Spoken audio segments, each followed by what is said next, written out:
tengo preguntas. Puede ser para el señor Seumbach o para Úrsula. En Chile nosotros hacemos concesiones, le llamamos nosotros a la asociación público-privada, y nos ha ido muy bien con carreteras. Sin embargo, con concesiones sociales, por decirlo así, hospitales, cárceles, no nos ha ido tan bien. Y ahora estamos evaluando con Hacienda en una comisión conjunta, y nos surgieron las siguientes dudas, y se las hago a ustedes, pues nosotros no las hemos resuelto. ¿Cómo calculan cuánto más eficiente es el privado? Y me refiero al tema de los costos, porque se genera una diferencia cuando hacemos el comparador público-privado. Tenemos lo público, tenemos lo privado. ¿Cuánto más eficiente es el privado? ¿Qué porcentaje o cómo calculan eso? Segundo, ¿qué hacen con los costos de mantención? Sabiendo que existe un sesgo a la mantención desde lo público. O por lo menos en Chile existe un sesgo a la mantención, dado que construir obras siempre es más rentable políticamente hablando que mantener obras. Y por último, si algo pasa con la mantención, ¿qué pasa con los beneficios? Porque si hay menos mantención, los beneficios no son los mismos. Entonces hace difícil la comparación. Muchísimas gracias, Chile. 3 preguntas al corazón de las APP. ¿Tenemos otra pregunta por allá? Buenas noches. La pregunta es la siguiente para los 3 panelistas.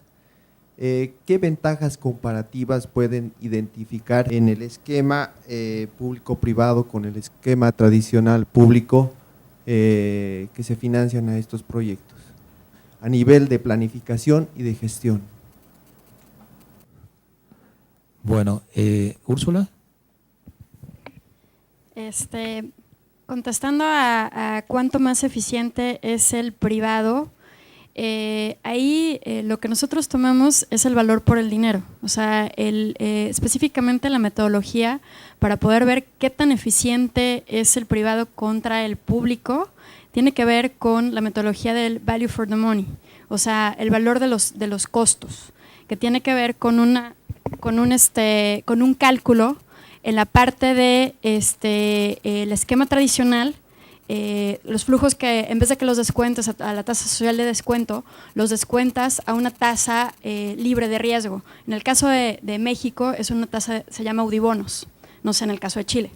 Pero digamos ese comparador que haces es en relación a cuánto te costaría hacerlo de manera tradicional, el esquema tradicional, o sea, como una obra pública normal, y cuánto te costaría hacerlo si lo haces a través de un privado.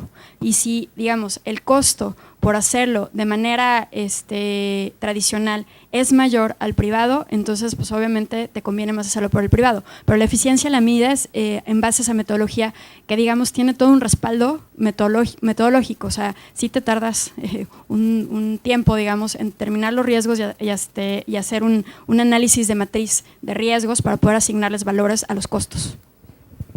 Eso en la parte de eficiencia. No sé si…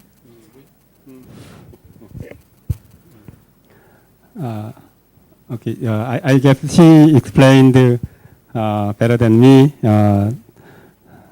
For my part, efficiency of PPP can be found not only in money, but also it is found on efficiency of construction and efficiency of operation.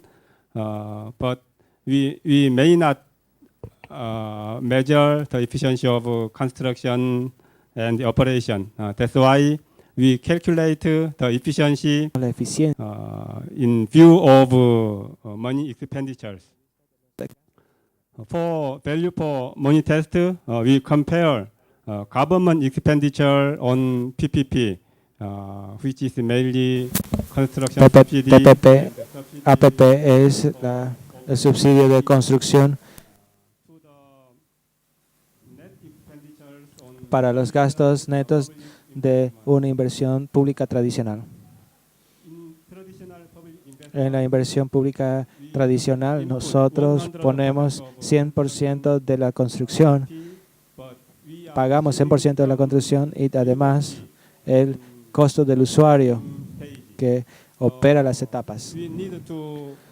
Nosotros necesitamos calcular la perspectiva el costo prospectivo de la construcción y la construcción.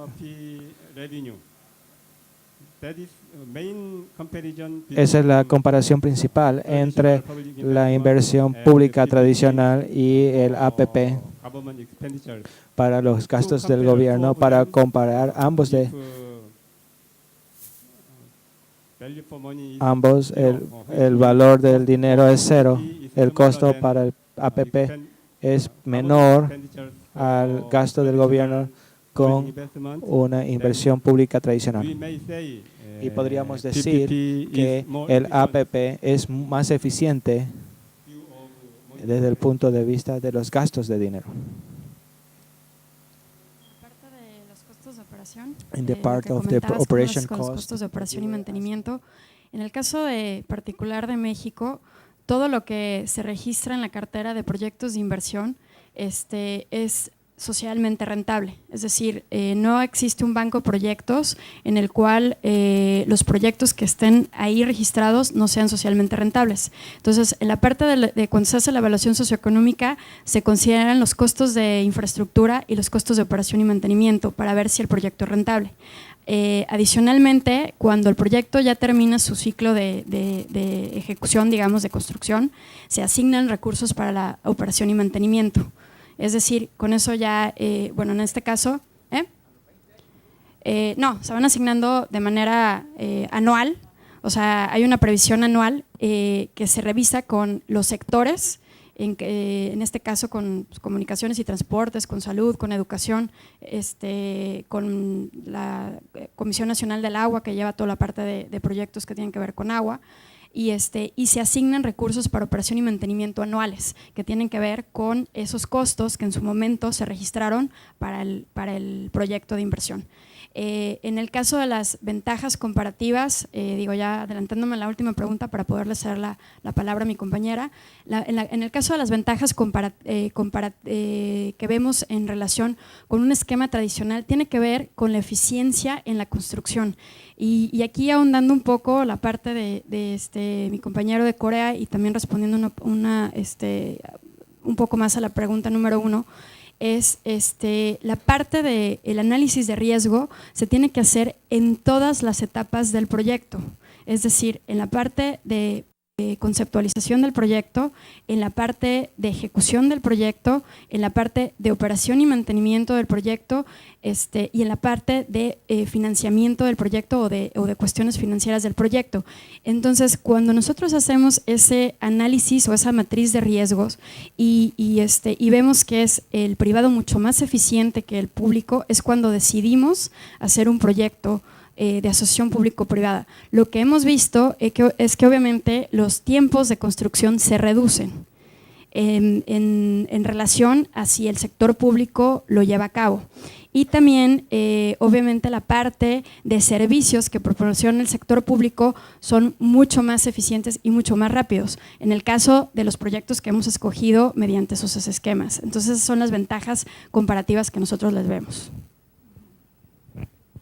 Solamente para complementar, definitivamente una de las ventajas comparativas es a través del valor por el dinero, porque ahí nos damos cuenta hasta qué punto puede el gobierno, que de hecho se presupuestan y pasan años, ¿verdad?